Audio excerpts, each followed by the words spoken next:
வரிசைகள் அவ்வளவு பிரமிப்பத்தக்கதா இருந்தது. சேவா ராஜஸ்திரி 1200 டன் தங்கத்தை கொண்டு வந்து அவனுடைய ஞானத்தை பார்க்கும்படி வந்தான். நியாய விசாரணை மண்டபத்துல அவன் விசாரிக்கிறத பார்க்க வந்தான். அவ்வளவு ஞானம், எல்லாமே அவ்வளவா இருந்தது.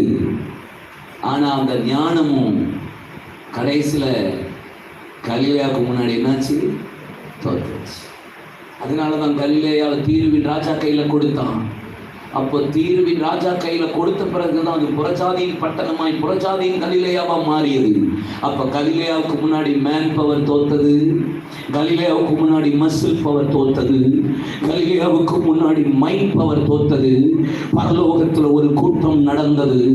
இந்த கலிலேயாவை எல்லாரும் புறக்கணித்தே கொண்டிருக்கிறார்கள் என்ற ஒரு சத்தம் கேட்டது.